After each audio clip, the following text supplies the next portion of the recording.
WhatsApp everybody, एक बार फिर से स्वागत है मेरे यूट्यूब चैनल के ऊपर। मेरा नाम है रोहित कुमार खन्ना। आज की इस वीडियो में हम बात करेंगे मीनोसाइक्लिन टैबलेट के बारे में, जिसको आप CNN-100 टैबलेट के नाम से भी जानते हो। इसका इस्तेमाल कील, मुहासे, एक्ने, पिंपल में काफ़ी ज़्यादा करा जाता है। आज की इस वीडियो में मैं आपको मीनोसाइक्लिन टैबलेट के यूजेज़, उसकी क्या डोज है, क्या क्या साइड इफ़ेक्ट हैं, कौन कौन सी स्ट्रेंथ मार्केट में अवेलेबल है, कॉन्ट्रा इंडिकेशन क्या है, प्रेगनेंसी में एंड चिल्ड्रन के केसेस में उसको इस्तेमाल कर सकते हैं या नहीं, हर चीज़ के बारे में डिटेल में इन्फॉर्मेशन दूंगा। अगर आप medical, pharma, nursing related practical based video देखना चाहते हैं, मेरे इस चैनल को सब्सक्राइब करके बेल आइकन पे क्लिक कीजिए। आप मेरे को मेरे इंस्टाग्राम रोहित कुमार हेल्थ के ऊपर भी फॉलो कर सकते हो।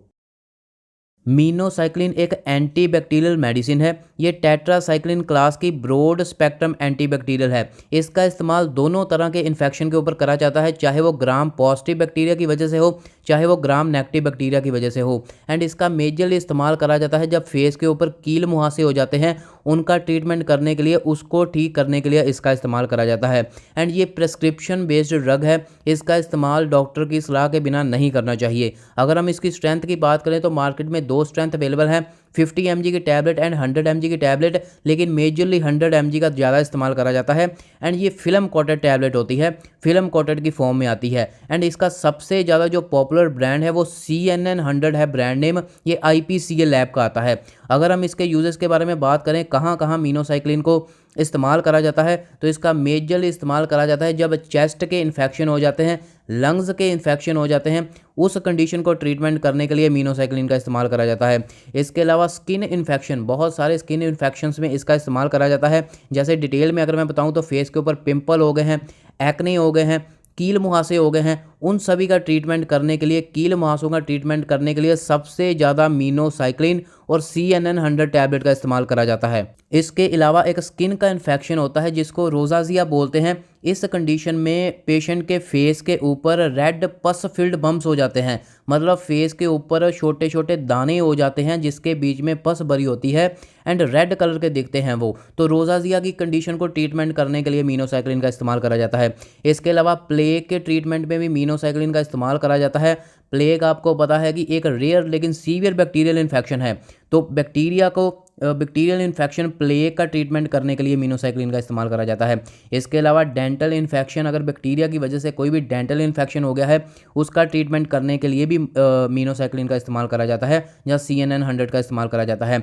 इसके अलावा सेक्सुअली ट्रांसमिटेड इन्फेक्शन जैसे गनोरिया हो गया, ऐसे केसेस में सेक्सुअली ट्रांसमिटेड इन्फेक्शन का ट्रीटमेंट करने के लिए भी मीनोसाइक्लिन का इस्तेमाल करा जाता है। इसके अलावा फीमेल के केसेस में वजाइनल वाइट डिस्चार्ज की प्रॉब्लम जब आती है, उसका ट्रीटमेंट करने के लिए भी इसका इस्तेमाल करा जाता है। मलेरिया को ट्रीट एंड प्रिवेंट करने के लिए भी मीनोसाइक्लिन का इस्तेमाल करा जाता है। इसके अलावा रॉकी माउंटेन स्पॉटेड फीवर का ट्रीटमेंट करने के लिए भी इसका इस्तेमाल करा जाता है। टाइफाइड फीवर में भी मीनोसाइक्लिन का इस्तेमाल करा जाता है। क्यू फीवर में भी मीनोसाइक्लिन का इस्तेमाल करा जाता है। इसके अलावा रिकेशियल पॉक्स में भी मीनोसाइक्लिन का इस्तेमाल करा जाता है।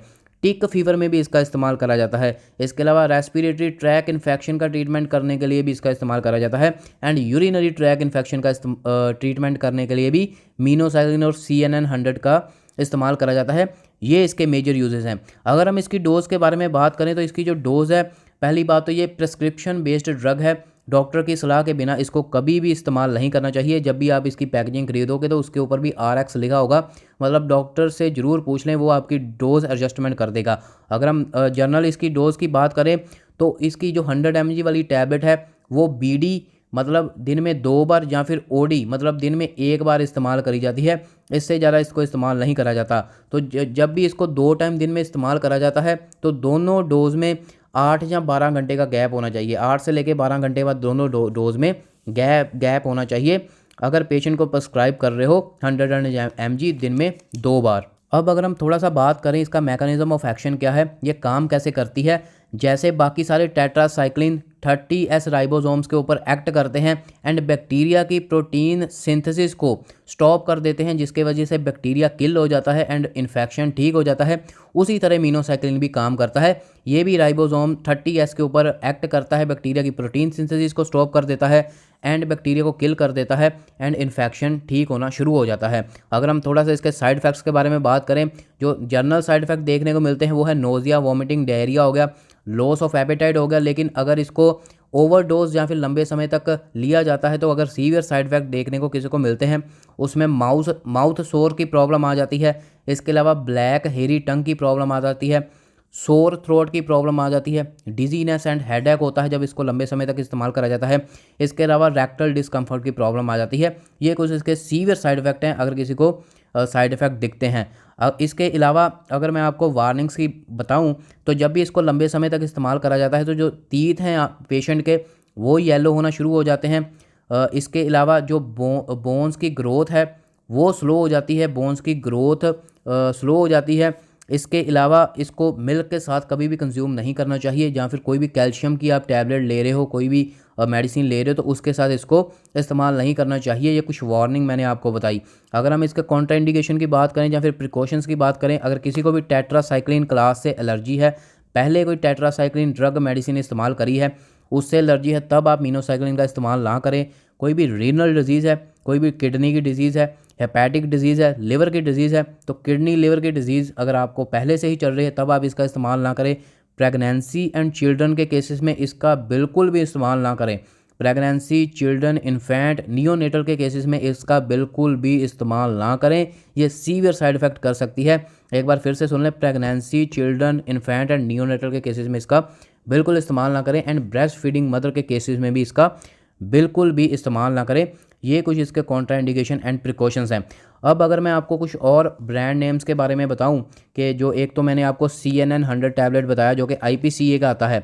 इसके अलावा मार्केट में आपको कुछ ब्रांड नेम मिल जाएंगे, जैसे मिनोज हो गया, इसके अलावा साइनोमाइसिन हो गया, मीनोलॉक्स हो गया, इसके अलावा मिनियम हो गया, मीनोटास हो गया, इसके अलावा डिवाइन हो गया, डिवाइन आता है एक, सिप्ला का है शायद ये कुछ सारे ब्रांड आपको और मार्केट में मिल जाएंगे।